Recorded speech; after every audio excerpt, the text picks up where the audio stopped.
Baik, bismillahirrahmanirrahim. Alhamdulillahirabbil alamin. Ar-Rahmanir-Rahim. Maliki yaumiddin. Iyyaka na'budu wa iyyaka nasta'in. Ihdinas siratal mustaqim. Siratal ladzina an'amta 'alaihim ghairil maghdubi 'alaihim waladdallin. Amin. Okay, so hari ini kita mulakan our series once again, Stories of Women in Islam dengan Ustazah Dr. Rohana Isnin. This one will comment every weekly, every Wednesday, 2:30 sampai 3:30 PM. But we do really appreciate that all our sisters here masuk lebih awal lah, jadi kita boleh mulakan dan kita boleh akhir pun on time sebab we understand everyone ada commitment masing-masing and Ustazah pun ada back-to-back session, so we want to make sure that all our sessions we end on time lah, insyaAllah. So hari ni as per message yang Siti pass dekat group tadi, kita akan mulakan dengan dua women. Today we'll be discussing on two women, iaitu Ummu Haram binti Malhan dengan Asma binti Yazid. Ustazah, boleh mulakan, bismillah.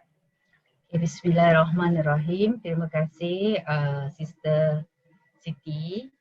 Assalamualaikum warahmatullahi wabarakatuh. Alhamdulillah kita bertemu setelah berehat beberapa hari. Eidul Mubarak dan Assalamualaikum warahmatullahi wabarakatuh. Okey, kita bertemu sekali lagi di dalam ruang Zoom dan insya-Allah lah semua dah selesa dengan Zoom, jadi kita teruskan dengan Zoom sampai lah organizer kata tukar lain lain cara, mungkin ada kala kita bertemu physically nanti satu ketika. Jadi dua wanita yang Ustazah akan sentuh hari ini adalah Ummu Haram binti Malhan dan Asma binti Yazid bin As-Sakan. Dia berbeza daripada kira approach Ustazah sebelum ini. Sebelum ini kita ada sebut isteri di zaman ahli kitab dahulu, Bani Israel, iaitu isteri Nabi Nuh, kemudian kisah wanita-wanita yang zaman Nabi Nabi Soleh. Kemudian kali ini Ustazah hanya sentuh dua wanita dan dua wanita ini kedua-duanya dalam ketika Nabi sudah hijrah ke Madinah. Jadi kalau kita cakap Nabi sudah hijrah ke Madinah, wanita ini adalah wanita Ansar. Jadi ada perbezaan antara wanita itu adalah wanita zaman Nabi-Nabi terdahulu, wanita zaman Nabi Muhammad di Mekah, wanita zaman Nabi Muhammad ketika berhijrah di Madinah dengan wanita di kurun 21 kini. Ada perbezaan dari segi gaya hidup, dari segi pembangunan, keadaan ekonomi, politik dan sekelilingnya.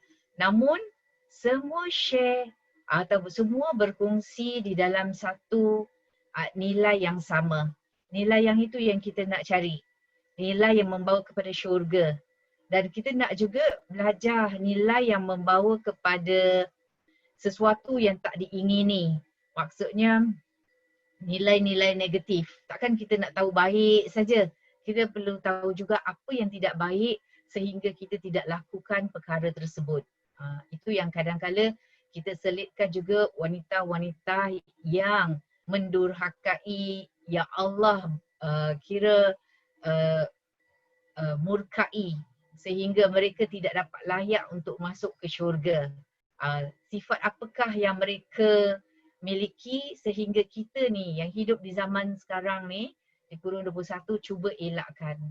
Jadi Ustazah nak buat semacam disclaimer di sini, sepanjang perjalanan kita sehingga jam 3:30 nanti kita tengok persamaan mereka antara Ummu Haram binti Malhan dan Asma binti Yazid bin As-Sakan. Tengok persamaan sebab kedua-duanya adalah wanita yang tinggal di Madinah. Sudah tentu dia ada traits, ciri-ciri, karakteristik yang hampir sama. Okay? Dan ciri-ciri ni yang kita nak ambil. Jadi kita pungutlah sepanjang 1 jam ini. Okay, mari Ustazah mulakan yang pertama iaitu Ummu Haram binti Malhan. Ada yang kata Milhan, ada kata Malhan. Kalau anda lihat Ustazah type di buku hijau ni Malhan, tapi Ustazah type di sini Milhan. Ini nak memberitahu bahawa dalam sejarah kadang-kadang namanya ada Ruhana ke Rihana ke, itu ahli sejarah ada berbeza pendapat. Tapi kita tahu nama dia adalah Ummu Haram. Dia dan kita selalu ada letakkan semacam kata-kata untuk dia nak menunjukkan dia wanita yang bagaimana. Beliau adalah perempuan syahid dan penyabar. Mari kita berkenalan dengan beliau. Dia adalah Ansariyah yang paling pertama sekali masuk Islam. Jadi bermakna the first person yang hijrah, kira apabila Nabi hijrah dari Mekah ke Madinah, dia di antara wanita yang pertama masuk Islam. Maknanya Nabi belum, kalau kita lihat sejarah, Nabi belum hijrah, Nabi dah letak planning. Planning apa? Letak ambassador lebih awal untuk sebarkan agama Islam. Itu yang kadang-kadang business woman, businessman, mereka ikut strategi Nabi Muhammad SAW dalam penyebaran dakwah. Sebelum dia jual tudung, contohnya tudung Rohana, sebelum Ustazah jual tudung Rohana, Ustazah dah jual secara rahsia dahulu. Secara perlahan-lahan. Ustazah tinggal di kawasan Teluk Belanga. Jadi Ustazah jual di kawasan Tampines. Ustazah letak ejen Ustazah lah. Kemudian Ustazah letak ejen Ustazah di kawasan Jurong. Ejen Ustazah di kawasan Kalang.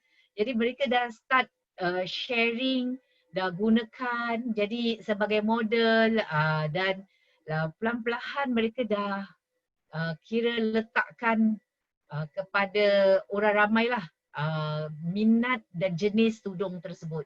Jadi bila diiklankan, maka semua dah mula mengenali, oh tudung Rohana, tudung Rohana.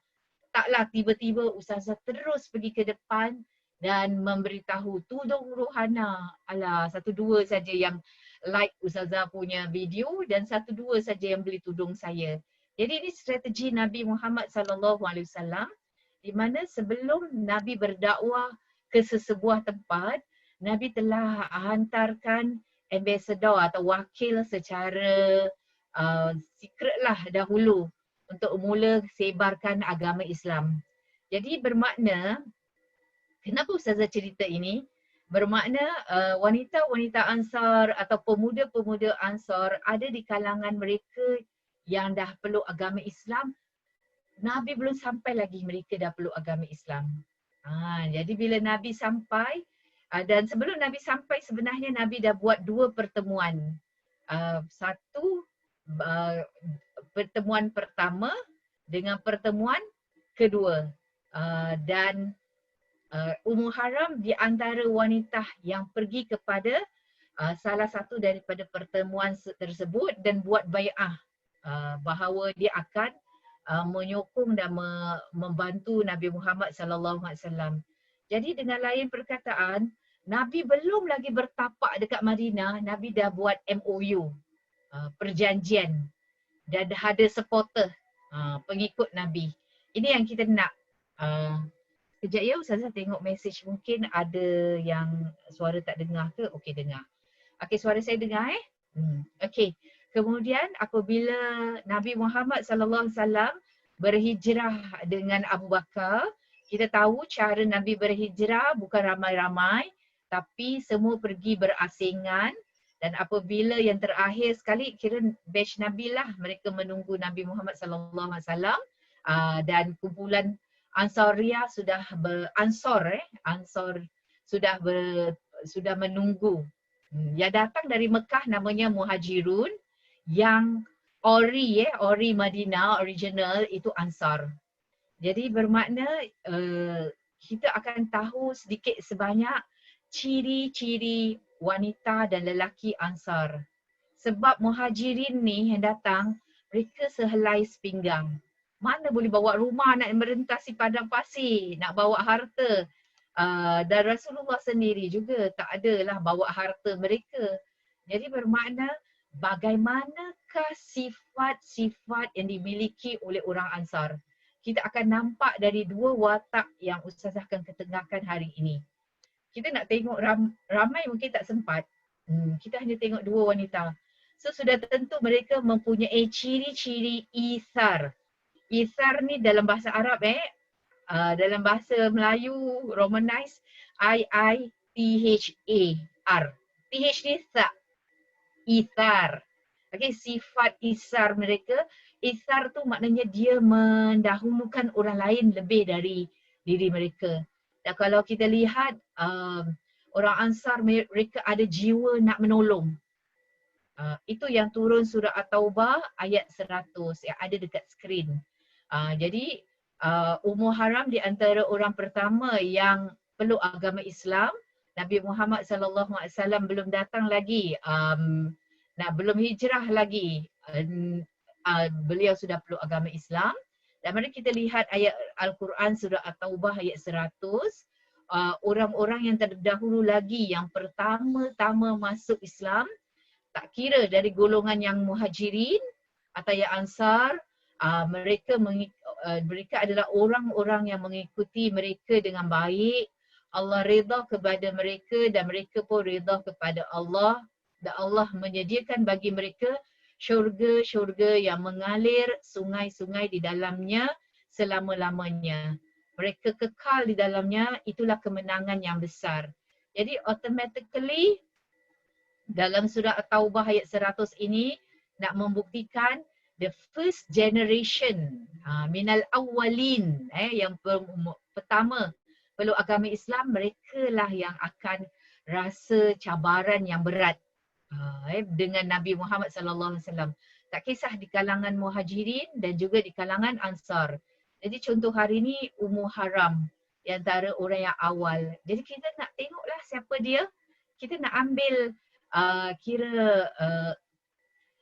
apa sifat-sifat yang kita boleh emulate, yang kita boleh ikuti.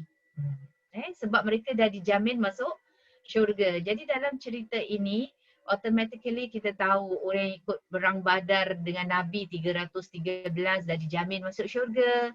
Khulafa' Rashidin yang 4 dengan ada lagi 6 sahabat lelaki Nabi dijamin masuk syurga. Golongan Ansar yang awal peluk agama Islam, Muhajirin yang awal peluk agama Islam dijamin masuk syurga. Allah redha dengan mereka. Mereka sanggup berkorban memberi harta kepada Muhajirin yang datang. Kita tak ada bawa apa-apa selain sepinggang. Mereka kasih rumah, kasih harta. Okay, kemudian yang bahagian seterusnya, next slide di mana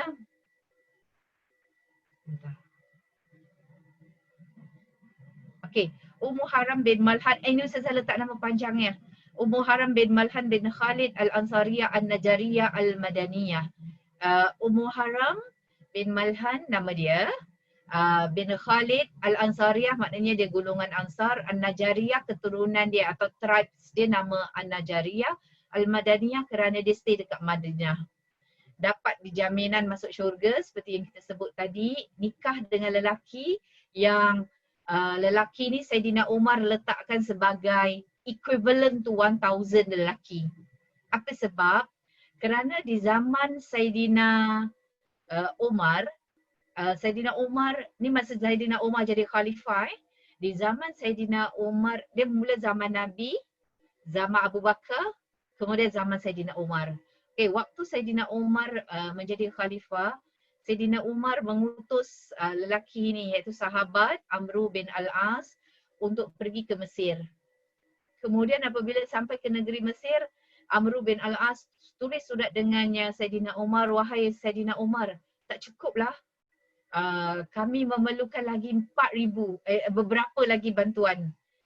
Kemudian Saidina Umar hantar 4,000 tentera.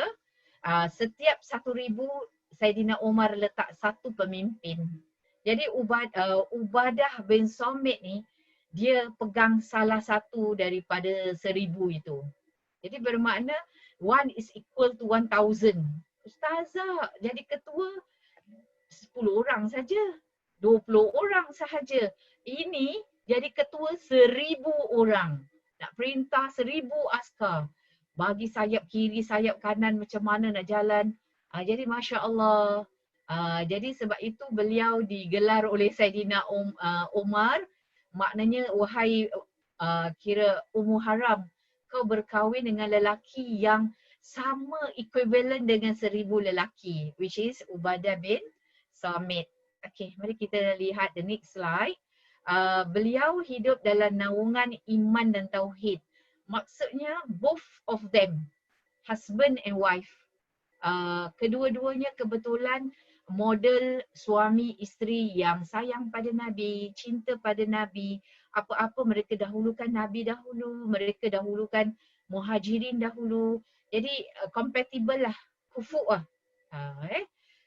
Maka masa-masa mereka dekat Madinah, mereka dan ketika tu Nabi Muhammad SAW ada bersama mereka, itu adalah zaman yang mereka rasa paling indah. Okey, kemudian Ubadah juga pernah ni kita berkenalan dengan suaminya sedikit jadi kita boleh tahu Ummu Haram ni tinggal dalam keluarga yang bagaimana. So Ubadah turut juga serta bai'ah Aqabah yang kedua. Ingat tak tadi Ustazah beritahu bahawa sebelum Nabi hijrah, Nabi sudah hantar ambassador yang mana menyebarkan agama Islam, dan siapa yang di antara orang Madinah nak peluk agama Islam. Jadi ada beberapa yang nak, maka Nabi buat perjanjian di bawah pokok namanya Bai'ah Aqabah. Ada 2 kali bai'ah. Bai'ah tu MOU, 2 kali, satu Bai'ah Aqabah pertama, kemudian Bai'ah Aqabah kedua. Jadi Ubadah suaminya turut serta dalam Bai'ah Aqabah yang kedua, buat MOU. Nabi belum hijrah ketika itu. Jadi bermakna dia Ubadah ni among the earliest lah yang peluk agama Islam dan dijamin masuk syurga. Okey, kemudian Rasulullah minta 12 ketua. Dalam grup yang Bai'ah Aqabah kedua ni, Nabi kata okey, dalam ramai-ramai ni ada 70 lebih sahabat yang ingin memeluk agama Islam, maka lantik 12 ketua. Di sini kita dapat satu pengajaran kalau kita ada a team dalam rumah ke, atau kita nak organize sesuatu, kita nak buat rehlah lah daripada Singapura nak pergi London atau nak pergi Malaysia lah, tak payah pergi jauh kita nak naik bas ramai-ramai wisata ke Malaysia. Jadi kita divide into team lah. Jadi setiap kumpulan jaga satu grup. Jadi kita tinggal refer to the leader sahaja. Begitu juga dekat company kerja. Kalau ada ramai ada 400 orang, jadi kita kena divide according to team. Jadi ketua hanya jumpa the leader sahaja. Jadi ini yang Rasulullah SAW buat. Maka Ubadah adalah salah seorang daripada ketua yang 12 orang yang diminta oleh Rasulullah SAW, ketua kumpulan Hazraj. Dan beliau Ubadah suaminya turut serta dalam hampir kesemua peperangan Rasulullah SAW, sebab targetnya nak mati syahid. Tapi biasanya tak dapat. Khalid bin Al-Walid pun sama. Dalam perang selalu menang. Cita-cita Khalid ialah nak mati syahid dekat tempat dalam peperangan. Tapi tidak.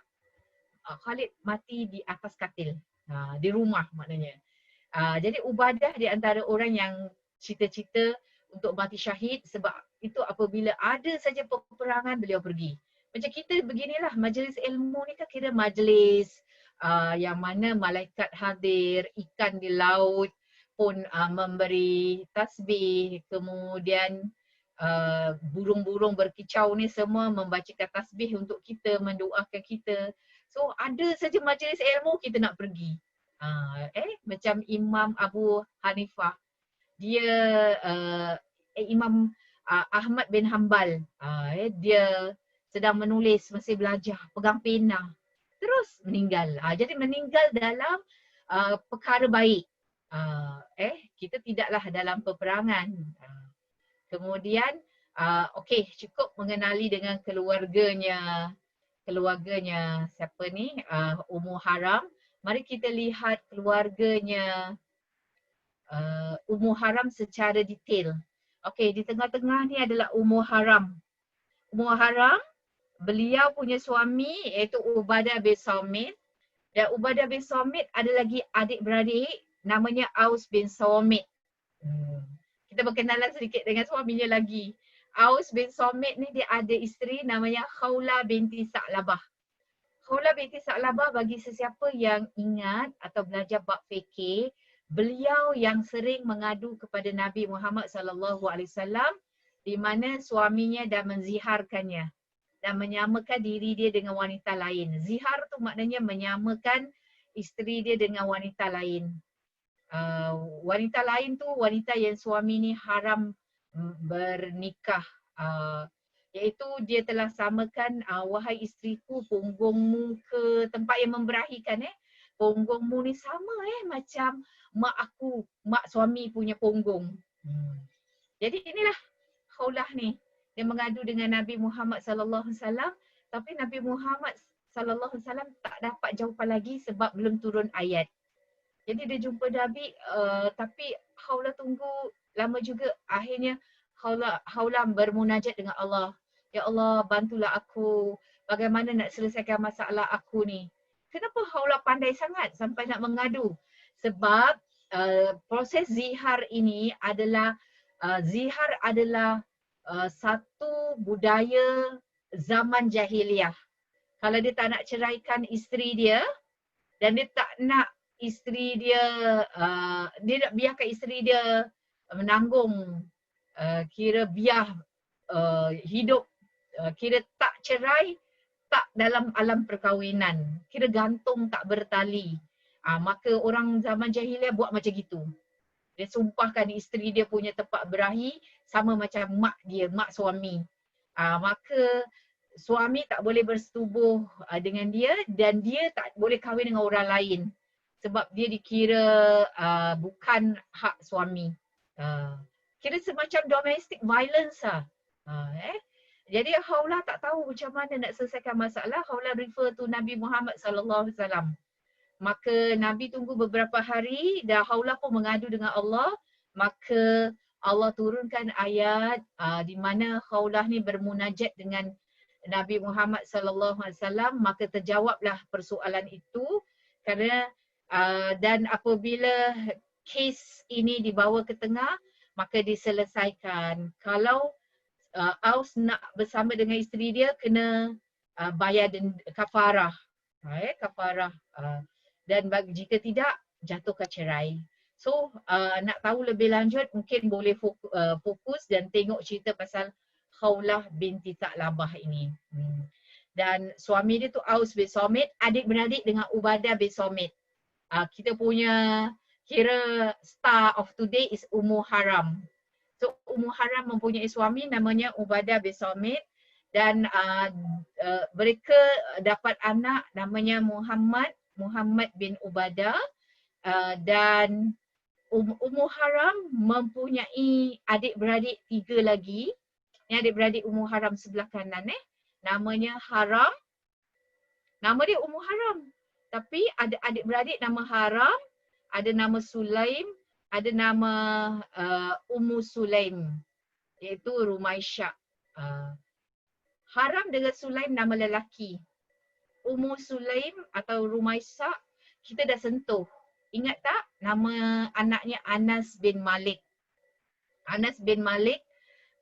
Dan Ummu Sulaim ingat tak yang dia kahwin dengannya handsome sahabat. Dia kata dia boleh kasih harta yang paling banyak sekali. Tapi kata Ummu Sulaim tak nak. Aku nak kira mas kahwinnya ialah engkau peluk agama Islam. Akhirnya dia fikir balik semula. Dia pun pergi jumpa Rasulullah sallallahu alaihi wasallam, dia peluk agama Islam. Tu Talhah. Jadi tu Ummu Sulaim terkenal dengan wanita yang mahar dia paling istimewa. Mas kahwinnya paling istimewa. Jadi ni Ustazah nak join the dots family dia dengan Nabi Muhammad sallallahu alaihi wasallam. Okay. So Anas bin Malik dibesarkan dengan baik dan sekitar umur 10 hingga 11 tahun Ummu Sulaim beri kepadanya Nabi Muhammad sallallahu alaihi wasallam untuk Nabi Muhammad sallallahu alaihi wasallam jadikan sebagai apa-apalah kira berkhidmat dengan Nabi Muhammad sallallahu alaihi wasallam dan Nabi Muhammad terima. Sebab itu namanya Ummu Sulaim ni naik dan ini Ummu Haram ni, adik-beradik dengan Ummu Sulaim. Okey. Kemudian okey. Haram dengan Sulaiman, adik-beradik lelakinya, ikut serta dalam perang Badar, Uhud, Bi'ru Ma'unah, dan mereka mati syahid ketika di Bi'ru Ma'unah. Jadi Ustazah nak beritahu bahawa family Ummu Haram ada join the dots dengan Rasulullah sallallahu alaihi wasallam. Family Ummu Haram, walaupun mereka semua ni tinggal dekat tempat Madinah, tahap Islam mereka tu kira short lah compared to kira jangka masanya. Kalau pergi perang Badar bermakna tahun 2. Bermakna Nabi Muhammad sallallahu alaihi wasallam baru 2 tahun dengan mereka lah. Sedangkan Nabi Muhammad dengan mereka-mereka yang muhajirin ni dah lama, berbelas tahun. Namun di sini kita dapat satu pengajaran bahawa ia bukan mengenai jangka masa pendek atau jangka masa panjang.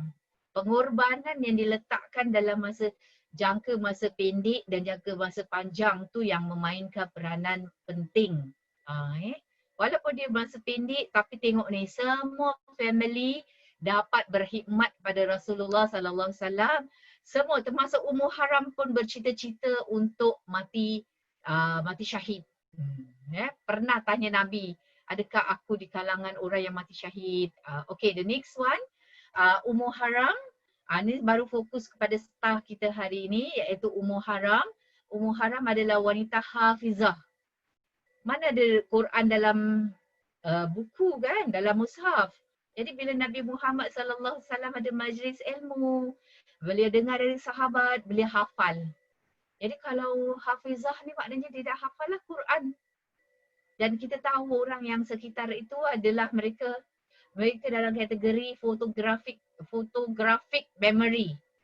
Cepat dapat, cepat hafal. Fikiran dia tak ada nak sibuk social media dan sebagainya, tak terganggu dengan benda-benda lain. Mereka fokus. Tu ada satu istilah, what you focus expand. So kita kena fokus, and then kita akan expand apa yang kita fokus tu. Kemudian wa'iyah. Wa'iyah ni perkataan bahasa Arab, maknanya alert, pemerhati. Hadis Rasulullah sallallahu alaihi wasallam, hafal 5 hadis. Orang yang dah hafal 1 hadis tu dah kira power tau, daripada orang yang langsung tak hafal. Jadi ini adalah ciri-ciri orang Madaniyah, orang yang duduk dekat Madinah. Ciri-ciri orang Ansar, mereka adalah scholars. Dia berbeza sikit bagi macam Khadijah yang dekat tempat Makkah. Ini yang dekat Madinah. Ciri-ciri orang Madinah, mereka more to knowledge. Pergi belajar, dengar, hafal Quran, hafal hadis. Dah hafal buat apa? Buat bodoh? Tidak. Dah hafal, sampaikan. Jadi hadis-hadis beliau dirakamkan dalam Sahih Bukhari. Saya perlu letak. Sebab Sahih Bukhari is no play-play punya kitab. Jadi kalau Imam Bukhari dah ambil dan masuk dalam kitabnya, maknanya worth it. So she's somebody who is spreading hadis yang authentic, sehingga Imam Bukhari ambil dan masukkan ke dalam kitabnya. Kemudian hadis dia ada yang digelar muttafaq alaihi. Muttafaq alaihi tu darjat level hadis yang agreed by Bukhari and Muslim. So siapa yang pernah dengar dan bawa hadis dia ke bawah, ini menunjukkan bahawa ilmu tu mesti pass for one person to another person to another person. Kalau tidak, tak payahlah Ustazah buka buat kelas ini. Ustazah tidur sudah, relax apa, waktu macam gini relax kan waktu tidur. Tidak. So our task is to pass from one to another to another.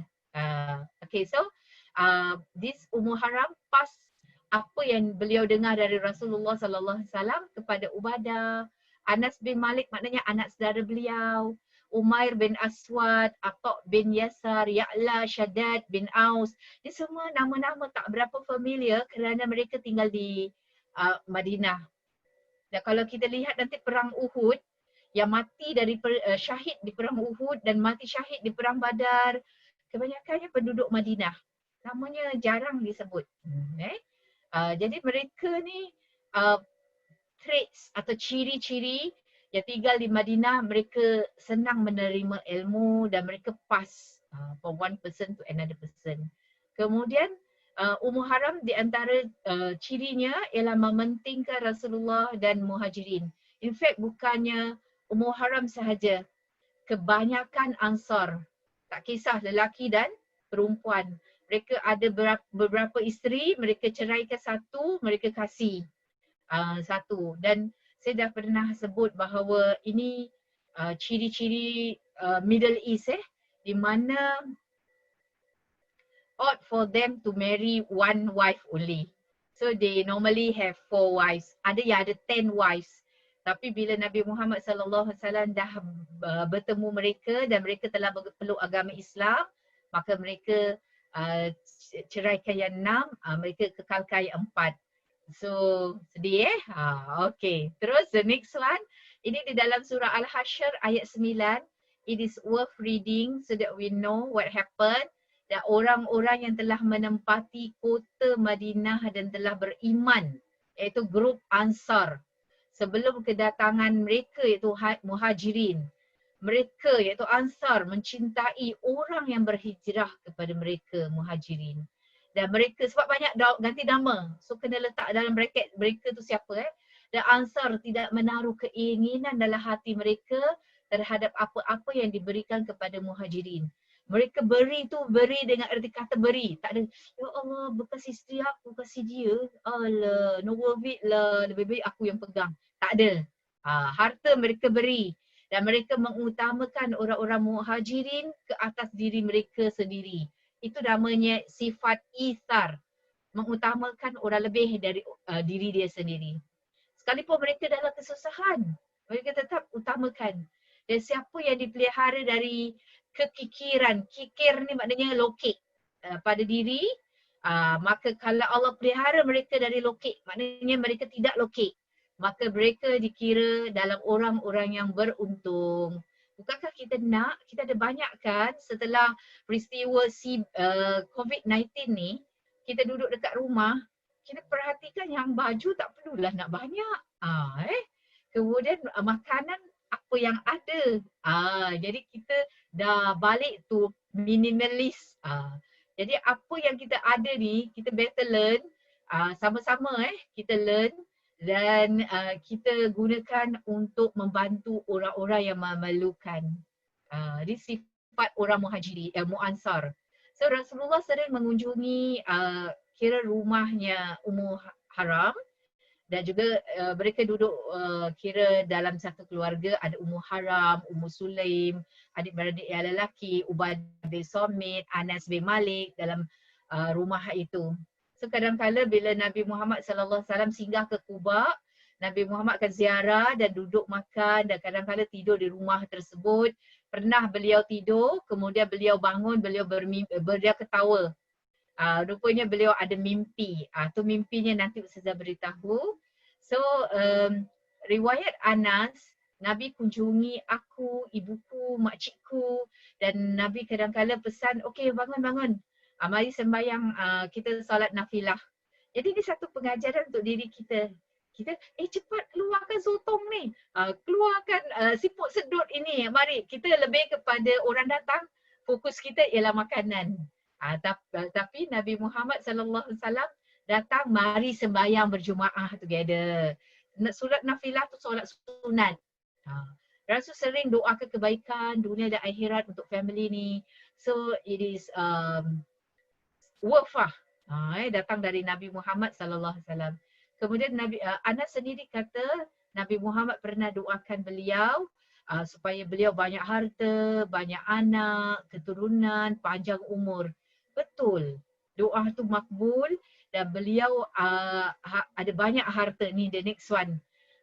Kebunnya tiap-tiap tahun, setahun tu 2 kali tumbuh-tumbuhan. Maknanya pokok yang sama tumbuh 2 kali. Orang patut setahun sekali saja, dia setahun 2 kali. Kemudian expand and expand. Anak cucu beliau lebih dari 106 orang. Dan beliau di antara sahabat yang terakhir, bukan the last one, tapi di antara sahabat yang terakhir yang meninggal dunia. Kita nak doa panjang umur? Boleh. Tapi kena tambah doa panjang umur dan dalam keadaan sihat. Tak nak panjang umur tapi orang yang salingkan lampin kita, orang yang dalam hati, ya Allah lecehnya nak jaga orang tua ni. Hati-hati bila kita menuturkan doa kita. Kemudian Rasulullah secara lisan pernah cakap dengan Ummu Haram tentang mati syahid sebab beliau pernah bermimpi. Beliau kata ada satu masa nanti ada seangkatan Islam menyeberangi laut, kemudian turun dari kapal, kemudian pergi ke kawasan perkampungan tersebut, dan ada yang mati syahid. Kemudian kata Ummu Haram, wahai Rasul, adakah itu aku? Doakanlah supaya aku di antara orang yang mati syahid.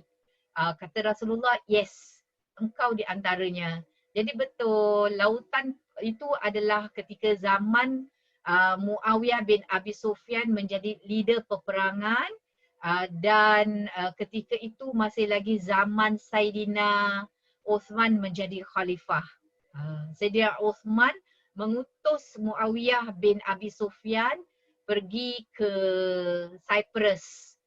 Jadi Cyprus adalah pulau, jadi mereka turun daripada kapal tersebut dan naik kenderaan lah, binatang. Kemudian bila nak naik binatang unta tersebut atau keldai, kemudian Ummu Haram terjatuh. Bukan dia tengah perang tapi dia terjatuh dan kepala dia patah dan dia meninggal dunia di situ, ditanamkan di kawasan Kubrus dekat Cyprus juga.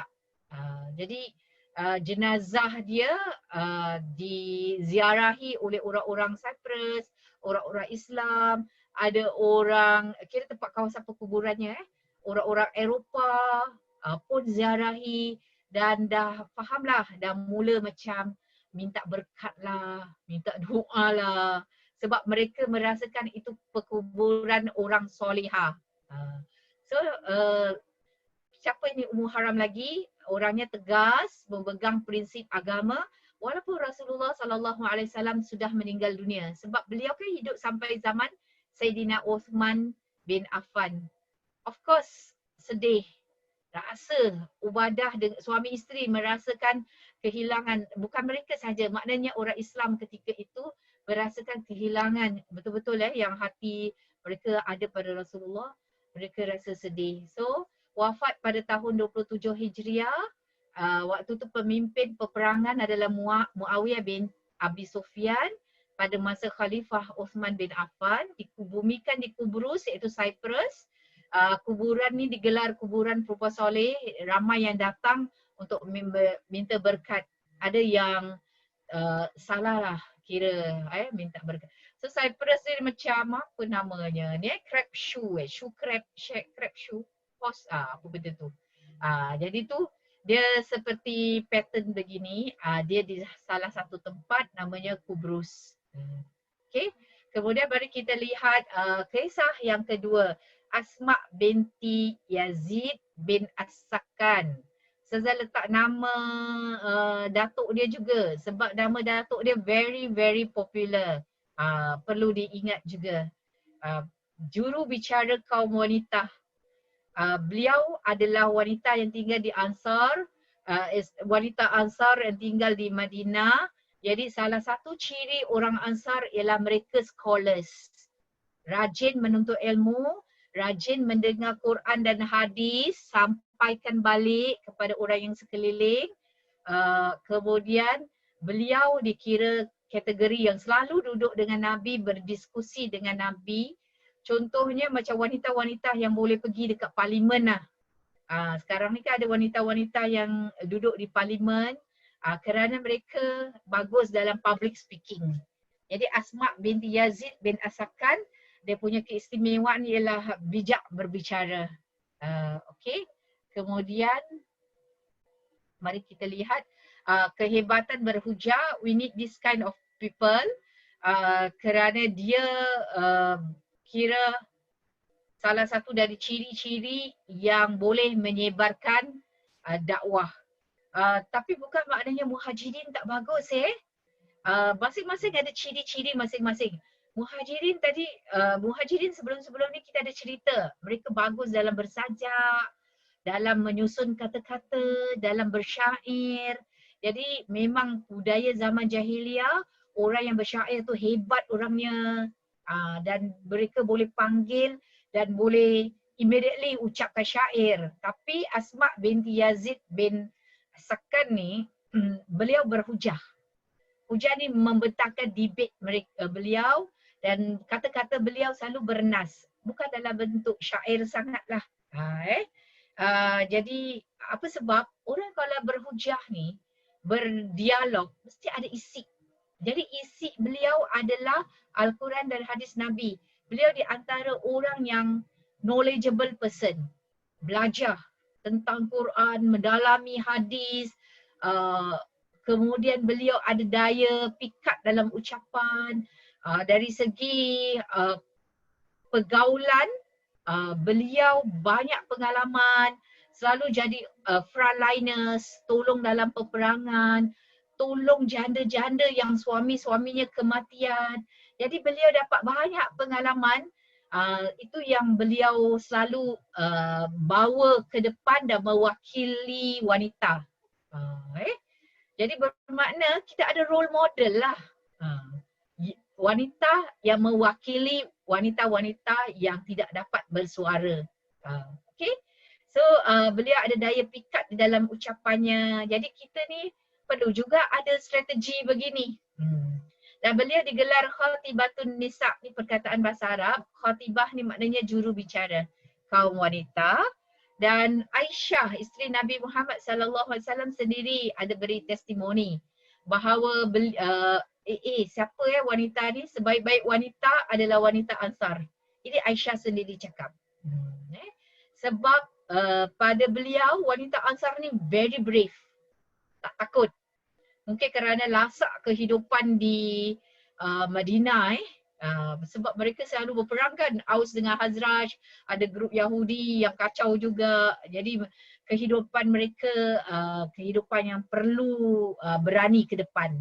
So Aisyah memberitahu sebaik-baik wanita adalah wanita Ansar sebab mereka tidak malu untuk menanyakan masalah agama ataupun apa-apa permasalahan.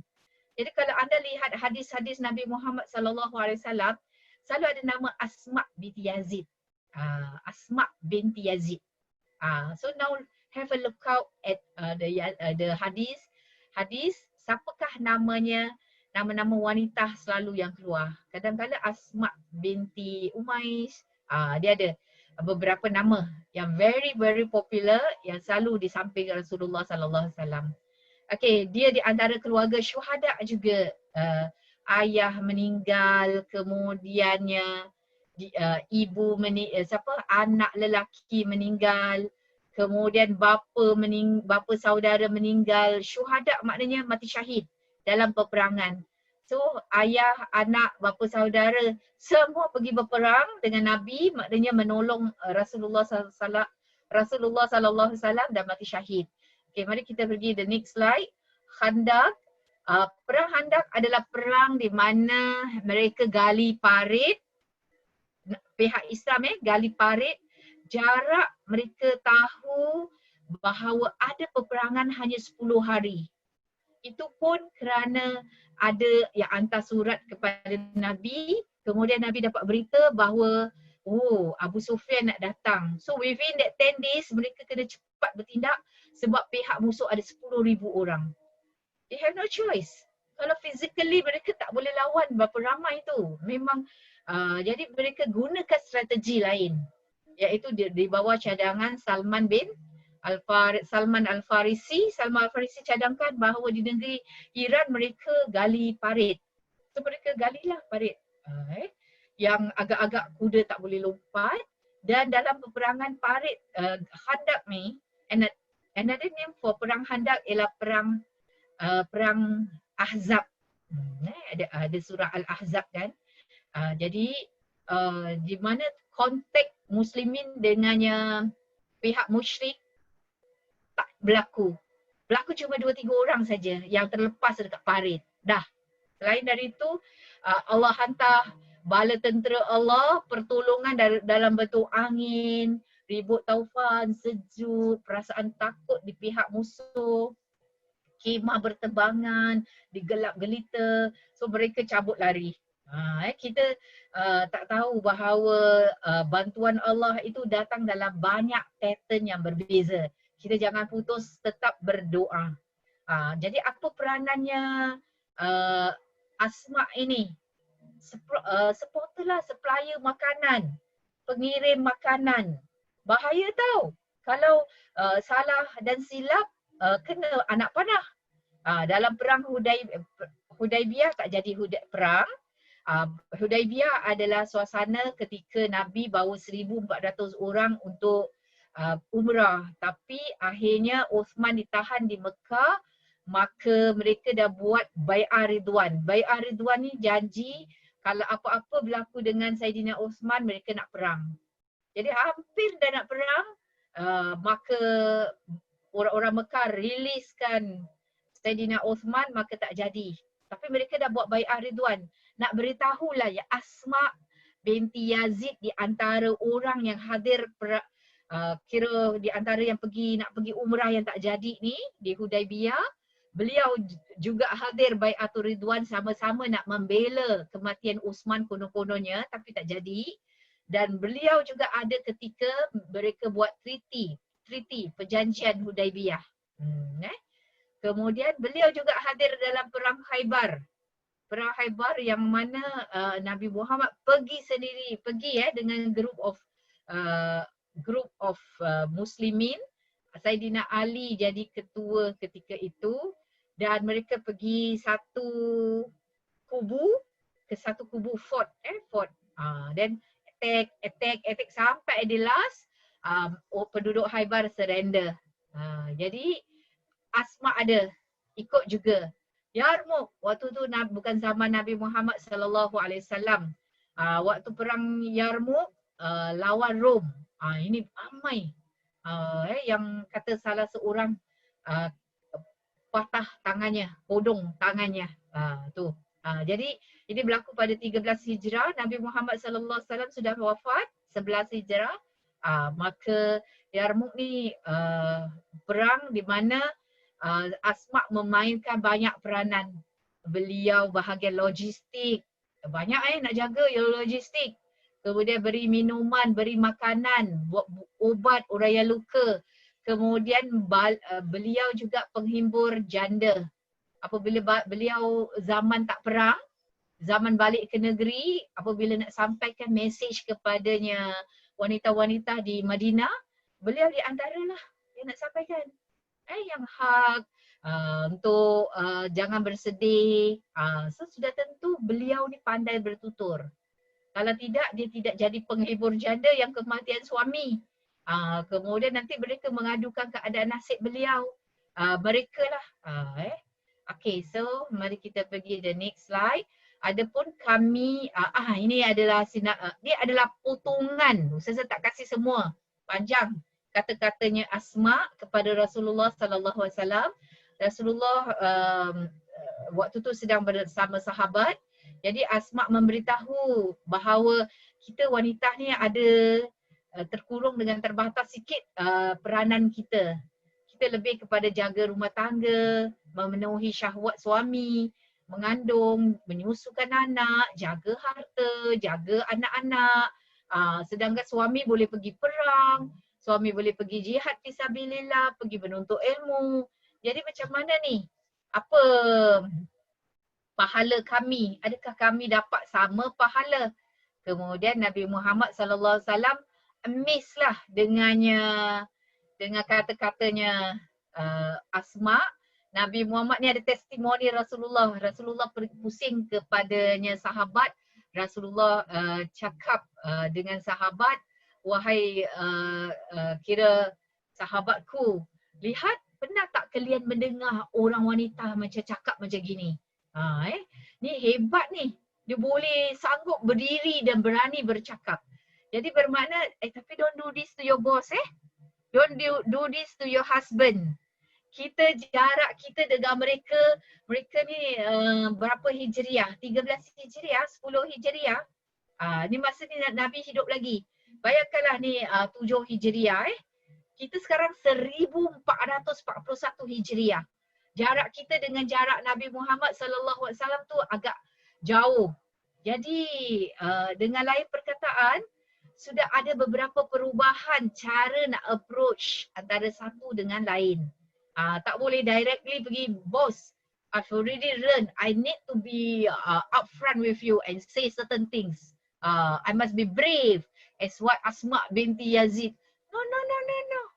Kita mesti ada certain kira approach kepada ketua kita, beradab, ikut keadaan. Sebab itu ada kata-kata khatibun nas ala qadri uqulihim. Berbicara dengan manusia mengikut akal minda mereka. Dan juga tengok zaman mereka. Tak boleh, itu zaman Nabi macam gitu. Wanita ni datang dan Nabi beritahu sahabat. Waktu tu maybe belum ramai, belum besar, belum ada sistem. Tapi kita ni tak baca sejarah tengah-tengah. Zaman Khulafaur Rasyidin, zaman Umayyah, zaman Abbasiyah, zaman Uthmaniyah. Semua dah ada dia punya protokol yang perlu dilakukan. Tak boleh senang-senang terus jumpa khalifah begitu. Bos, saya nak cakap dengan bos. Tak ada. So ada certain protokol lah yang kita perlu lakukan. Tapi ini di zaman Rasul, apa yang kita boleh ambil ialah nilai beraninya. Jadi kita pun boleh berani, tapi kita kena tengok suasana yang kita tinggal, how we want to approach kita punya berani. Dia kena ada etika tertentu. Okay? Jangan ambil the whole story, copas, copy paste and then apply to your everyday life. No, itu yang silap. Okay, so kata Nabi Muhammad jawab panjang juga, tapi Nabi Muhammad, Ustazah Kad, yes, you will get the same. Maknanya Ustazah ingat lagi waktu saya total breastfeeding anak-anak saya, dua anak saya ada terbaca artikel. Jadi benda tu ingat sampai sekarang. Jadi bagi yang menyusu, setiap titisan susu yang keluar tu pahala dia sama dengan orang berjihad. Kemudian maknanya kita berusaha tau. Kemudian kita menolong di bahagian kita. Bahagian sebagai wanita pun jihad, tapi keadaan dah berubah. Keadaan Singapura ni menuntut supaya suami dan isteri bekerja. Walaupun kadang-kadang ada isteri yang stay at home mother, tapi mereka bekerja online. Tu kira kerja juga. Dan di rumah pun mereka bekerja. Suami tak nampak kadang-kadang, balik tengok kenapa berselerak Jadi sebenarnya semua memainkan peranan. Jadi bermakna walaupun suami balik, suami kerja, isteri kerja dan suami balik, suami baca surat khabar, duduk tengok televisyen saja ke, dan isteri pula kena sambung kerja, masak dan sebagainya, maka itu yang sekarang ni ada kira macam perlu ada kesefahaman di mana suami bekerja, isteri bekerja, balik pun mesti ada sama-sama tolong antara satu sama lain dalam urusan rumah. Ada yang faham, ada yang makan kat luar, balik dah tinggal rest. So dia faham kerja masak tu suami isteri dah bekerja. So itu rumah masing-masing. Bagaimana kita discuss dengan pasangan kita.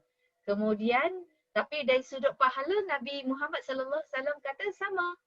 So long as you follow your husband, selagi suami kira tidak menyuruh sesuatu yang bercanggah dengan Islam, selagi itu kita redahlah dengan suami dan suami redah dengan kita. Okay, next, pelbagai peranan. Kalau kita lihat Asma binti Yazid ini memainkan banyak peranan. Dekat medan perang dia jadi berani. Dia bukan hanya bahagian logistik, dia kena tangkas lah, orangnya sihat, kena cepat nak beri makanan, beranilah kerana nak kasih makanan mengharungi suasana peperangan. Dan kadang-kala kena letak aside that logistik sebab di medan peperangan perlukan orang, maka kena cepat-cepat tukar peranan di medan perang. Kemudian teman penghibur bagi janda-janda, anak-anak yang kehilangan suami, kehilangan bapa, kemudian dia berani berdiri ke depan dan tak segan untuk menyuarakan pada Rasulullah, mewakili wanita-wanita ni yang dalam keadaan kesusahan, dan beliau berani duduk berdiskusi dengan Rasulullah sallallahu alaihi wasallam di dalam majlis ilmu. Okey. Beliau adalah sahabiah, maknanya sahabat Nabi, dan beliau kalau dah sahabiah tu dah alhamdulillah lah, kira hidup sezaman dengan Nabi, pernah nampak dengan Nabi, hadir majlis ilmu Nabi. Ini adalah ciri-ciri wanita Ansar di mana beliau dapat 81 hadis. Kenapa? Jangan nak compare dengan yang tadi siapa? Ummu Haram Ummu Haram dia ada tugas-tugas dia yang lain. Tetapi Asma binti Yazid, beliau ada tugas beliau sebab beliau sering dipanggil berdiskusi mewakili wanita. So beliau selalu ada bersama Nabi. Sebab itu beliau dapat banyak hadis dari Nabi Muhammad sallallahu alaihi wasallam. Dan dapat hadis tu maksudnya apa? Dalam notebook ke? No. It's already in the mind. Dah dihafal. Kemudian 81 hadis ni buat apa? Buat bodoh sudah? Tidak. Beliau hafal, kemudian beliau pass down. Mesti, sebab nanti dia mati kan. Satu hari dia akan pergi. So benda ni mesti pass. So sama dengan kita. Kalau kita ada anak, cucu, cicit, saudara mara, in-law dan sebagainya, pass down all this information. Tak semestinya banyak lah, bukan syarahan. Orang pun, alah, dia ni kalau habis kelas saja ada je syarahan. No. Kita tengok target audience kita. Berapa minit, sikit aja ke, atau kita letak dekat social media, just one pointer sahaja. Itu dah kira Masya Allah. So, beliau pass message, siapa pernah ambil hadis-hadis dari beliau? Imam Abu Dawud, Imam Tirmizi, Imam An-Nasai, Imam Ibnu Majah. Ini semua adalah ulama-ulama pengumpul hadis.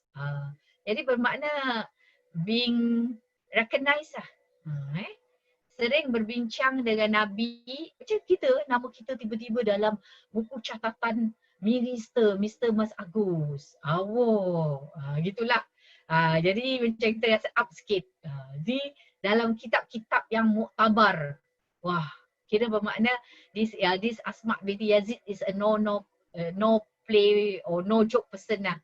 Sering berbincang dengan Rasulullah sallallahu alaihi wasallam, sebab itu beliau dapat banyak hadis. And then cara mensucikan diri setelah haid ni salah satu contoh dari hadis beliau. Sebab beliau selalu bersama Nabi, jadi beliau akan suarakan contoh-contoh perkara-perkara atau permasalahan wanita. Contohnya di antara yang beliau pernah tanya ialah macam mana nak bersihkan diri daripada haid. Jadi Nabi jawab. Okay. Jadi ini conclusion atau pengajaran yang kita boleh dapat di sini ialah kita boleh ikuti dia punya kebijaksanaan. Boleh ke Zah ada umur macam gini? Bolehlah. Fokuslah ke mana yang anda nak. Kalau fokus main game ke, fokus ke drama Korea yang banyak tu ke, fokus kepada ada masa untuk pembelajaran agama. So beliau bijaksana, kita naklah bijaksana dia dan ikhlas yang tinggi dalam memperjuangkan kebaikan. Kita nak. Jadi untuk keluarga dan agama kita. Kemudian memainkan berbagai peranan sebagai ibu, sebagai wanita yang berkeria. Kita boleh contohilah emulate sifat-sifat beliau yang ada sahaja di mana-mana. Dan kita pun sama sebagai wanita, kita ada banyak peranan dan banyak tempat, banyak role yang kita mainkan. Kemudian the next one, kemampuan dalam berbicara dan keberaniannya dalam berdiskusi. Ustazah, kita tak beranilah. Kalau at the moment tak berani, dengan family member sajalah start story telling punya 30 minutes ke. Masa share lah apa yang Ustazah share ni, share tapi sedikit sahaja. Okay, kemudian peka. Beliau peka lah. Sebab itu beliau ada di mana-mana dan beliau boleh sampaikan apa yang dihajati kepada Rasulullah. Beliau kira sampai kepada Nabi apa yang orang yang hadapi kehidupan sosial di masyarakat ketika itu. Boleh sampaikan apa yang berlaku pada Nabi, mana Nabi pergi siasat semua. Nabi bersyukurlah adanya Asma binti Yazid sebagai wakil wanita. Kerana kehidupan sosial di masyarakat itu kadang-kala takkanlah Nabi pergi tengok hal ehwal perempuan. Kemudian itu sahaja yang dibincang. Jadi di sini kita dapat lihat bahawa hari ini kita lebih fokus kerana kita fokus dua wanita yang hidup di Madinah. Dan apakah ciri-ciri yang kita boleh dapat? Ciri-ciri pembelajaran, aktif di Madinah. Di Mekah Nabi banyak fokus kepada pengajaran, penyebaran dakwah. Jadi peranan Khadijah ketika itu lebih kepada counselling. Kira nasihatkan Nabi Muhammad sallallahu alaihi wasallam, kemudian tenangkan Nabi, jaga pendidikan keluarga, nak besarkan anak-anak. Itu di Mekah. Tapi di Madinah lebih kepada semua dah settle, anak-anak dah besar dan mereka sudah ada a group yang mereka boleh sebarkan dakwah. Next ahead ialah menyampaikan ilmu. Jadi penyebaran ilmu sesuai dengan orang-orang yang ada di Madinah menerima ilmu. So itu yang kita nampak dari dua watak yang kita bawa hari ini, iaitu Ummu Haram binti Balhan dan Asma binti Yazid bin As-Sakan. Kedua, mereka dah lebih kepada action. Mana boleh no action, talk only. Dekat tempat Mekah, mereka kena sabar. Sebab sabar kerana mereka tak cukup perlengkapan kuantitinya dan juga dari sudut ilmunya. Mereka tengok saja Bilal diseksa, mereka tengok Ammar bin Yasir family-nya diseksa. Mereka nampak sahabat-sahabat bila cakap peluk agama Islam mereka diseksa.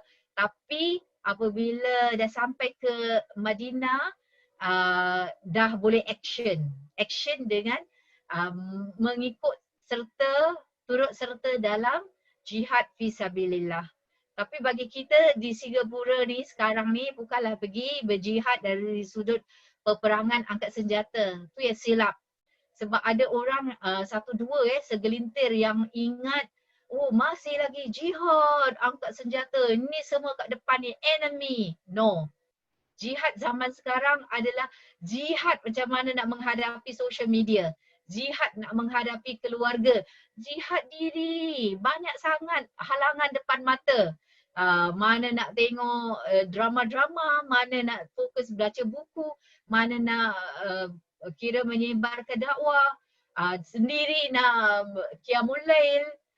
Jadi tu kita jihad kita dah bertukar corak dan kita juga perlu berani kerana keadaan menuntut kita supaya berani ke hadapan sebagai seorang wanita yang memainkan banyak peranan. Okey, itu sahaja. Semoga dapat faedah daripada Ummu Haram binti Malhan dan Asma binti Yazid bin As-Sakan sebagai role model. Dan hati-hati bila kita nak apply nilai-nilai mereka, kita kena lihat di tempat mana kita berada. Assalamualaikum warahmatullahi wabarakatuh. Waalaikumsalam warahmatullahi wabarakatuh. Terima kasih Ustazah. Sama. So next week kita akan jumpa lagi, next Wednesday, same timing. Kita akhiri dengan tasbih kafarah dengan surah Wal-Asr. Bismillahirrahmanirrahim. Subhanakallahumma wa bihamdika asyhadu an la ilaha illa anta astaghfiruka wa atubu ilaik. Bismillahirrahmanirrahim. Wal asri innal insana lafil khusr illa alladhina amanu wa amilus solihati wa tawassaw bil haqqi wa tawassaw bis sabr. Sallallahu alaihi wasallam Muhammad wa alihi wasallam walhamdulillahi rabbil alamin. Assalamualaikum everyone.